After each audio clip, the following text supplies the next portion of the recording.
Allez, on revient avec eux. Ils sont là, nos analystes, les experts pour la suite et la fin russe. Donc, Covid, Marc Ignazou et Firmin Teko Agbo en est au Togo au sein de l'Alliance nationale pour le changement. Certains membres réclament la démission de Jean-Pierre Fabre.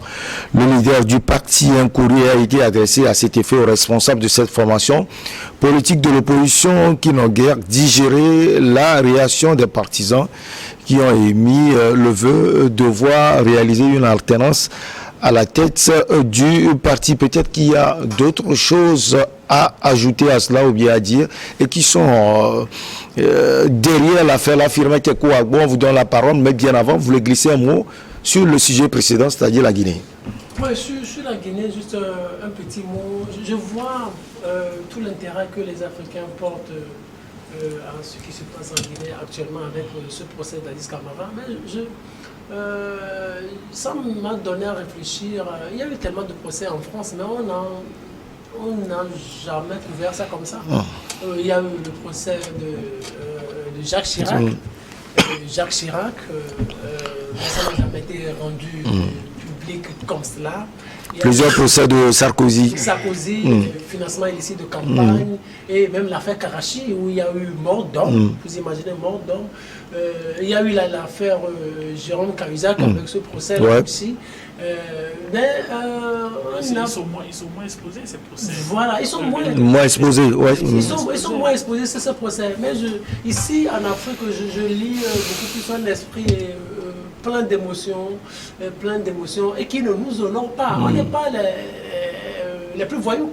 C'est ce que je voudrais dire, on n'est pas les plus voyous. On est tellement contents, mais c'est que nous sommes en train de déteindre notre image. On n'est pas les plus voyous. On n'est pas les plus corrompus au monde.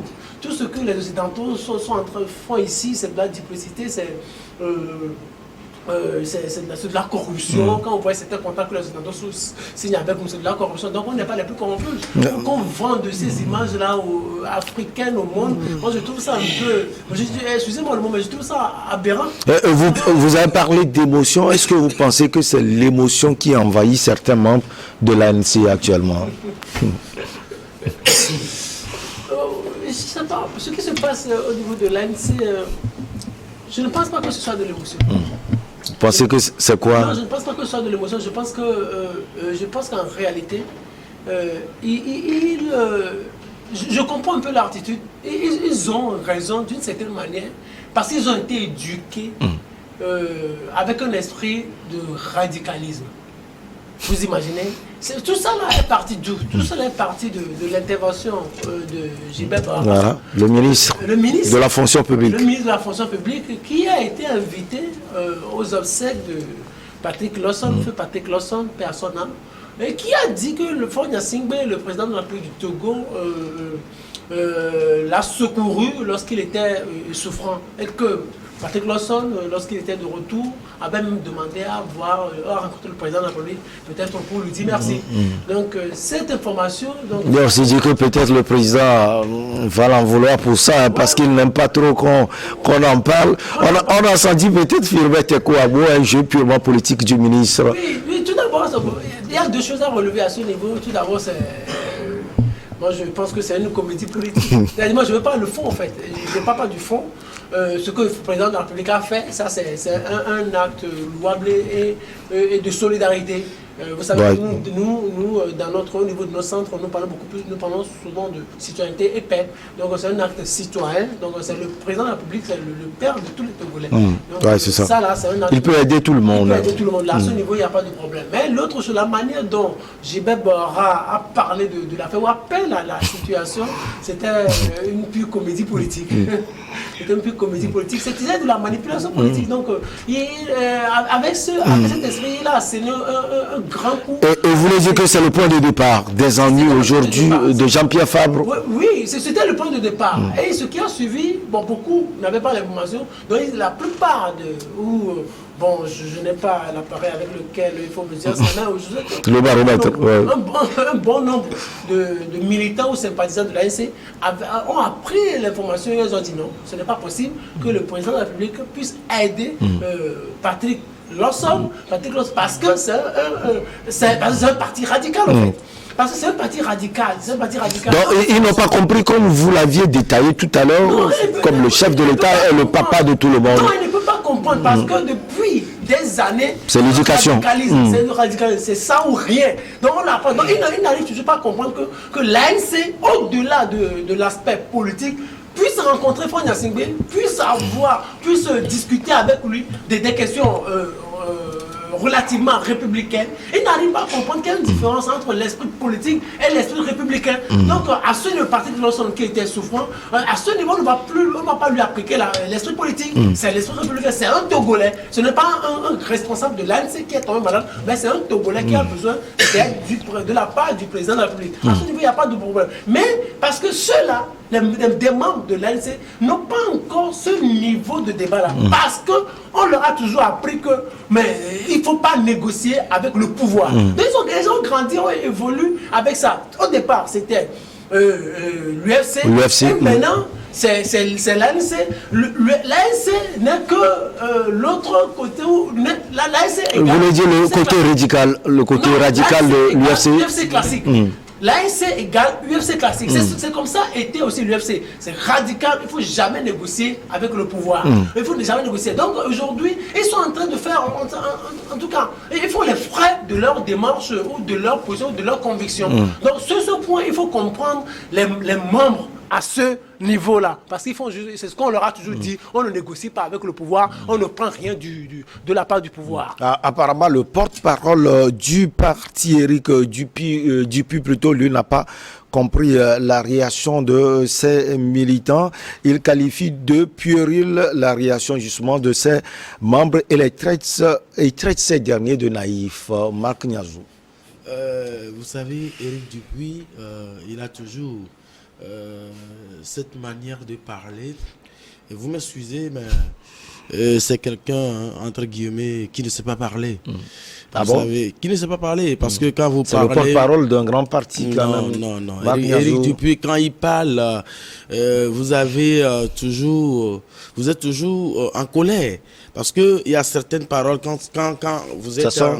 Quand vous êtes comment on traite ces membres de naïfs. Quand vous êtes un responsable d'un parti, il faut savoir parler aux gens, il faut savoir éduquer. Un parti politique, ça s'éduque. Un parti politique, ça rassemble. Et il faut respecter les gens. Je voudrais revenir un peu en arrière sur ce qui s'est passé. Bara a dit tout haut ce que les gens pensent tout bas. Les gens pensaient ça depuis. Seulement qu'ils n'avaient pas de preuves. Le ministre a brandi les preuves, vous voulez dire? Le ministre Bara a apporté des preuves. Et depuis là, personne n'a démenti cela. Il ne peut pas démentir. C'est une vérité. Il ne peut pas démentir. Ce n'est pas la première fois. D'ailleurs, quand on dit quelque chose, quand on dit et on apporte des preuves, il faut apporter des preuves pour démentir. La première sortie de mon cher aîné, Francis Pedro, mais il n'y avait pas de cohérence. Mais je suis désolé de le dire comme ça. De cohérence par rapport à quoi? Vous voulez qu'il apporte les preuves. Il racontait que le protocole du ministre est venu faire ceci, a fait cela, qu'il n'avait pas prévenu qu'ils vont venir à la messe d'enterrement. Mais c'est ridicule. Vous savez, ce que Bara a dit, certes, nous sommes sur le plan politique et que c'est une blague politique. Mais cela a quand même ouvert les yeux aux gens. Et aujourd'hui, je ne pense pas que les membres de ce parti peuvent encore dire que non, nos responsables, ils sont radicaux, ils sont ceci, ils sont cela. Ils ne vont pas voir le président. Non. Est-ce que, même si c'est sur le plan social, mais ils ont toujours dit, je me souviens très bien, je pense en 2015, le convoi, puisqu'il y avait eu l'élection en 2015, le convoi du parti au pouvoir et le convoi de l'ANC devraient se rencontrer quelque part, mais s'il n'y avait pas les forces de l'ordre, ça devrait bouder. Ce qui dit que on est inculqué, Fimé disait tout de suite, on est inculqué dans leur tête que non, nous sommes des radicaux. Et c'est ce qui a fait que, même à la maison, si Horus Donkovi, vous m'excusez, est du pouvoir, et que Non, vous, du pouvoir, parce que votre chemise tend un peu vers la couleur du pouvoir. Je suis journaliste. Je suis journaliste. Ouais, puisque vous êtes journaliste. Je reste journaliste. Je me plais dans ma peau journaliste. Et je le resterai. Non, c'est juste un exemple. Non. Marc Niassou. Il est du parti au pouvoir, je suis de l'opposition. Mais on nous dit que comme il est du parti au pouvoir, même s'il souffre, je ne dois pas l'aider. Et si c'est moi-même qui souffre, je ne peux pas lui demander de m'aider. C'est ce qu'on leur a appris, c'est ce qu'on leur a inculqué. Et c'est ce qui fait que le pays n'avance pas. On ne peut pas, on doit comprendre que la politique c'est une idéologie. Mais on n'apprend pas ça aux membres. Et on fait autre chose la nuit. On dit autre chose pendant le jour, comme je le disais entre-temps. Ouais. On dit autre chose pendant le jour et la nuit, on fait autre chose. On pense autre chose, on dit autre chose et on fait autre chose. Ça ne peut pas faire avancer le pays. Aujourd'hui, quand le courant politique de la diaspora demande la démission du président Jean-Pierre Fabre. C'est quand même un tournant, il faut le préciser. Non, mais ils ont raison. Ils ont raison dans la mesure où, dans leur communiqué, ils ont dit, mais c'est du cynisme ce qu'il est en train de faire. Parce qu'au même moment où ils sont en train de dire autre chose aux membres de ce parti, ils font autre chose. Comment est-ce qu'on peut évoluer dans un pays comme ça? Un pays où on cherche le développement, un pays où on cherche à aller de l'avant. D'ailleurs, ça ne crée pas la cohésion nationale, ça ne crée pas la paix dans le pays. Jean-Pierre Fabre, si j'étais à sa place, je n'allais même pas attendre à ce qu'on me demande cela. Alors, on a l'impression que le ministre envoie un briquet dans un champ déjà où il y a des herbes qui sont secs. Oris Donkovi, c'est un coup politique, ça on l'a vite compris, mais ça fragilise véritablement non seulement Jean-Pierre Fabre, mais aussi surtout le parti ANC. Bon, après c'est à la guerre comme à la guerre. Hein. Ce que moi ce que j'observe, c'est que depuis les grosses manifestations de 2017. Je pense qu'au niveau du gouvernement, au niveau du parti Unir, je pense que c'est organisé pour que plus jamais cela ne se reproduise. Donc par conséquent, on ne laisse plus passer de l'étape de la dent de lait à celle de la dent d'adulte. Tout ce qui est embryonnaire et qui peut s'avérer comme potentiellement subversif dans l'avenir et enrayé dans la minute. Il n'y a plus ce laxisme d'avant qui fait que l'on vivotait ou ainsi de suite. Non. Donc je pense que depuis les manifestations de 2017... Eux-mêmes, ils ont dit plus jamais ça. Depuis je pense, le regroupement d'Unir, j'oublie comment ça s'appelle, le congrès. Voilà. Depuis le congrès d'Unir, c'est radical. Dès qu'il y a un bourgeon, on coupe. Il y a plus de... Vous le remarquerez, c'est pas simplement dans la sphère politique, c'est même au niveau des grèves. Quand il y a des mouvements syndicaux, des mouvements... À peine il y a le bourgeon, on coupe. Alors si vous voulez, pour moi, si je devais émettre une hypothèse, c'est qu'il y a, à mon sens, il doit y avoir un genre de cellule managériale assez stratégique qui observe, qui décortique et qui envoie. Et qui envoie. Donc, lorsque le ministre, lui, va faire son discours, ben, lui, il est libre et il assume ce qu'il dit. Maintenant, la question est de savoir si on a les preuves pour remettre en question ce qu'il a dit. Ouais, et c'est ce qu'il dit. Maintenant, ceci étant dit, ça c'est la portion du ministre. Le ministre, lui, il a dit ce qu'il avait à dire. La question est de savoir, lorsque le monsieur de l'ANC dit aux membres qui demandent la démission de monsieur Fabre, que non, que leur posture est enfantine, c'est ce que tu disais, qui a promu cela? Parce que eux, lorsqu'ils se sont investis dans un parti, ils se sont investis dans un parti parce qu'ils étaient convaincus d'une ligne directrice. C'est ça. Et maintenant, là où ça devient, si vous voulez, frileux, c'est que vous ne pouvez pas traiter celui qui met de son sou, qui contribue financièrement et donc qui donne du sang et de sa sueur, qui envoie son argent dans les caisses du parti, parce que, à moins que je ne me trompe, les partis vivent grâce aux cotisations de ceux qui y participent. Vous ne pouvez pas les traiter de naïfs. Ils ne peuvent pas être naïfs sur 5, 10, 15, 20 ans. Ce n'est pas possible. C'est ça le truc. Et maintenant, de façon plus profonde, si à la création de ce parti, jusqu'à maintenant, il n'y a jamais eu de primaire, il n'y a jamais eu d'élection pour nommer un leader, c'est un problème. Si au niveau de ce parti n'est que, si vous voulez, le prolongement d'un homme et n'est pas une structure qui, via une élection, via un conciliabule, élit un homme, c'est un problème. Parce que ça, c'est quelque chose... Est-ce que vous voulez dire qu'on a ce besoin d'alternance au sein du parti, on profite de ce problème? Non, c'est pire que ça, ce que je dis. Je dis qu'on a le devoir d'alternance dans tous les partis. On ne peut pas continuer à être dans une politique qui consiste à avoir un schisme à chaque fois qu'il y a un litige. On a eu ce truc-là avec le monsieur Abouiboy, monsieur Apévan. Ducar, schisme. On a eu ce problème-là avec monsieur... Au sein de l'UFC même. L'UFC et l'ANC. Schisme, ça n'a pas de logique. Actuellement, on a également ça, avec d'un côté Elliott et de l'autre le courant de Sénat Alipi, honorable Sénat Alipi. Mais ça n'a pas de logique. Dans un parti, vous avez une ligne directrice, vous avez une ligne idéologique. C'est pour ça que vous allez aux États-Unis, vous avez les démocrates, vous avez les républicains. Il faut faire attention, cela ne signifie pas que tous les démocrates ont la même vision d'une gestion de l'État.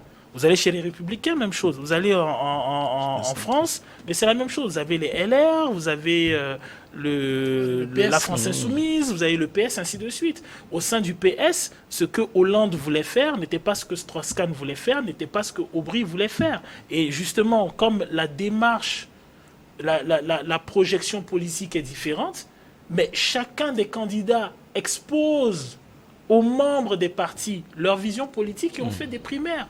Et on se rassemble autour de celui qui est choisi pour l'élection présidentielle. Donc, si dans chacun de nos partis, quel qu'il soit, il n'y a jamais eu de primaire, si dans chacun de nos partis, lorsque vous rentrez dans le parti, vous voyez qu'il n'y a pas d'émulation critique, qu'il n'y a pas de courant, ce n'est pas un parti. C'est un homme qui, autour de lui, a des fans. Et lorsque justement cet homme n'est plus, le parti tombe. C'est la raison pour laquelle tout à l'heure, quand on parlait de la Côte d'Ivoire, je disais que c'est ça le problème aussi, parce que après il faut qu'on s'entende sur ce que l'on dit. Si on dit on veut la démocratie en donnant comme exemple tous les pays qui sont, si vous voulez, porteurs de ce modèle-là, ben, il faut qu'on soit, pour moi, organisé et minutieux. On ne peut pas, par exemple, être toujours dans... si en griffe, le gourou ne dit pas, le parti n'existe pas. Non, c'est pas possible. Je pense que l'ANC a des intellectuels, a plusieurs membres, ils ont des courants, ils ont des avis. Ben, proposer des avis et laisser au monde le soin de choisir la ligne directrice qui est la leur. Pas forcément des intellectuels. Quelqu'un c'est grave. Alors, tu te rends compte, même si c'est 1000 francs que toi tu donnes le mois au parti, si c'est 1000 francs, si tu gagnes 100 000, ça fait 1/100 de 100 000. Tu donnes 1000 francs au parti et après tu fais 5 ans, 10 ans, 15 ans, il y a un type qui se lève et qui dit non, en fait, toi tu es naïf, tu es enfantin. Alors, pour Éric Dupuis, tout le monde n'est pas intellectuel. Il va loin, il dit ils sont naïfs, c'est puéril, ce comportement est antidémocratique. C'est lycéen qui s'amuse et c'est bien triste. Firmin Tekou Agbo, lycéen, dans ce cas, ça veut dire quoi? C'est quoi? C'est lycéen. Lycéen. Ouais. Lycéen. Ouais. J'analyse ainsi, c'est le niveau. Oui, le niveau. Il veut parler sans doute du niveau. Il veut parler du niveau de ceux-là qui... De ceux qui réagissent, ouais. C'est-à-dire le niveau tellement puéril. Non, mais c'est des gens qui ne comprennent pas. En fait, ce qui m'agace un peu dans l'histoire, c'est que qui va chercher... C'est vous qui allez chercher... qu'on appelle... C'est lycéen. Non, alors, lorsque moi je suis un homme politique, je cherche à avoir de l'audience. Ouais. Alors, si c'est moi qui vais chercher de l'audience, comment se fait-il que moi je vais chercher des lycéens? Voilà, c'est ça. Si c'est des lycéens, c'est ce qu'ils ne comprennent pas. Voilà. Donc, moi, je voudrais dire deux choses. Première chose, vous savez, ce qui est en train d'arriver à l'ANC, c'est comme on le dit, on récolte que ce qu'on a semé. En 2010, lorsque J-Chris Olympio, président de l'UFC, avait décidé de conclure un accord avec le RPT à l'époque. Pour changer de position, pour devenir un parti beaucoup plus modéré. Les Jean-Pierre qui était secrétaire général du parti, les Isabelle Amegami, les partis Closson ont dit non, on n'a pas à conclure quelque accord que ce soit avec le RPT. Mais ça, c'est pas un problème. Non, une seconde. Donc, ils ont dit non. Et maintenant, ils avaient exclu les Jicris Olympiaux. Ils voulaient prendre le parti, l'UFC à l'époque. Mais Jicris avait réussi par récupérer son parti. Et quand ils sont partis, les Jean-Pierre Fabre, ils ont créé l'ANC. Ils ont créé l'ANC. Parce qu'eux, ils se disent, notre ligne, c'est être radical. Moi, je leur respecte cette ligne radicale. Mais quand vous dites parti radical, assumez. Point. Je dis quand vous dites radical, assumez. C'est-à-dire, le pouvoir veut vous aider dans quel domaine que ce soit, vous dites non. Quand on ne veut pas, on dit non. Moi, je dis, il y a toujours cet exemple que je donne. Moi, je me rappelle très bien, je le dis toujours, j'ai suivi la déclaration de Maître Jean Degli devant la CBJR. Il dit, dans les années 90, lorsque son papa était décédé, et le général Léa Deman, président d'alors, paix à son âme, lui avait envoyé de l'argent. Et il a dit, non, il n'a pas accepté cet argent. Il lui a retourné cet argent parce qu'il ne voulait pas de son argent. Et Yadema lui avait proposé de travailler avec lui. Il a dit non. Lorsqu'il était allé rencontrer Yadema lui a dit, c'est Degui qui dit, je te fais des propositions, je ne suis pas un escalier, tu montes. Si tu me cherches, tu vas me trouver. Ceux qui sont avec toi, ce ne sont pas eux qui assurent la sécurité dans ce pays. Si tu me cherches, tu vas me trouver. Et Jean Degli n'a jamais travaillé avec Yadema. Il lui a dit non. Parce qu'il était radical. Il avait une posture radicale. Il savait ce qu'il cherchait. Il a dit non à Yadema et puis il est parti. Maintenant, vous dites radical. Vous ne voulez pas assumer votre radicalisme. Assumez votre radicalisme. Ceux-là contre de puérir. Ils ont raison. Parce que vous leur avez dit il faut être radical. On a vu comment l'ANC a adopté des postures radicales dans ce pays. Lorsque vous vous dites radical, assumez votre radicalisme. Je comprends que ce que le pouvoir est en train de faire, puisque le feu Charles Agba avait dit l'ancien ministre de la Santé, qu'il n'y a pas d'opposition devant eux. Et ils veulent tout faire. Vous voyez aujourd'hui qu'il a raison. Non, je ne dis pas qu'il a raison. Eux, ils veulent tout faire pour nuire l'opposition. C'est ce qu'ils sont en train de faire. Ils sont dans leur rôle. Et le ministre de la... Tout le monde joue son coup. C'est un jeu politique. C'est un champ politique. Tout le monde joue son rôle. Mais ce qui m'intrigue un peu dans ce débat, vous savez, quand l'élection de 2020 était venue dans ce pays, à l'époque, Monseigneur Bodjo disait qu'il y a des traites. On l'a traité de tous les noms d'oiseaux. On est allé jusqu'à dire que nous, on ne va jamais accepter pardon. Vous devez parler de qui en ce temps? Lui seul le sait. Mais aujourd'hui... Est-ce que vous connaissez la personne, Marc? Je n'ai pas dit que... Non, bon, peut-être vous pouvez nous aider. C'est juste une question. Ce qu'il avait découvert était grave. Oui. Et il a même dit que, mais, un monseigneur qui dit ça. Et aujourd'hui, on est devant les faits accomplis. Moi, je suis vraiment sidéré. Parce que, quand on dit de ne pas faire ceci, entre-temps, la C14 était détruite à cause de cette affaire-là. 30 millions. Et à cause de cette affaire-là. Et d'ailleurs, Abbas Kabouar qui dit que non, ce n'est pas, mais quand on dit que tout le groupe a eu 30 millions, mais c'est de l'insulte. Chacun a pris 30 millions. Ceux qui n'ont pas restitué, ceux qui n'ont pas dit. Ils ont dit que c'est affaire de 30 millions tout simplement. Mais aujourd'hui, nous sommes là. La population est là. La population souffre. La population qui dit que j'ai mon Messie. Et voilà que le Messie est en train donc, qui est le Messie de la population finalement? Mais non, l'Argentin ou bien... Bon, on ne comprend pas, Marc Diabou. Vous savez, ce que Bara fait, c'est vrai qu'il est dans son rôle. Et je le comprends. Je vais toujours le dire. Que ce qu'il a fait, c'est que l'opposition doit savoir... Il y a l'élection régionale qui arrive. Ouais. Et ils sont en train de viser très loin. Ils veulent fragiliser l'opposition pour qu'ils puissent dire que non, il n'y a pas d'opposition. Mais ce qu'il est en train de révéler, est-ce que c'est vrai ou faux? Faure Gnassingbe n'est pas à son premier... comment dirais-je, œuvre humanitaire. Faure Gnassingbe aide beaucoup de personnalités dans ce pays. Quand il y avait eu braquage entre-temps, je suis journaliste, je le dis, j'étais parti, il y a un monsieur qui avait reçu une balle dans sa jambe, et il m'a révélé clairement que le président la personne qui est venue lui donner l'argent, que c'est le président qui lui a donné l'argent, qui a dit de s'occuper de. Faut aider beaucoup de personnes. Et le ministre l'a dit que le président ne va pas peut-être aimer, que le président n'aime pas ça. C'est un jeu. Le président n'aime pas ce que le ministre a en train de faire, c'est un jeu. Mais le débat se pose où? Le débat se pose au niveau de l'ANC. L'ANC qui dit à ses membres, ne prenez jamais de l'argent chez eux, n'allez pas chez eux, ne faites rien. Vous avez l'impression que les cadres, eux, ils prennent quoi? C'est ce que le communiqué dit. C'est cynique. La chose est simple, hein, c'est-à-dire, pourquoi veut-on que le ministre Baouara ne s'exprime pas? Mais si ben, il dit, pourquoi il va pas Il n'y a pas de problème. La chose est simple, c'est eux, ils sont comment on appelle, d'une frange, ils sont au gouvernement, ils sont au pouvoir. Ben, ils ont les sous. Si vous allez prendre leurs sous, libre à eux de dire si vous les prenez ou si vous les prenez pas. Hein. Et le pire dans tout ça, c'est que je peux vous assurer que les gens dehors, ils ont envie de savoir qui a pris et qui n'a pas pris. Oui. Et je peux vous assurer, je crois pas qu'ils ont envie qu'on leur cache ça. Ils sont motivés pour savoir qui a pris. Moi, j'ai envie de savoir qui a pris et qui n'a pas pris.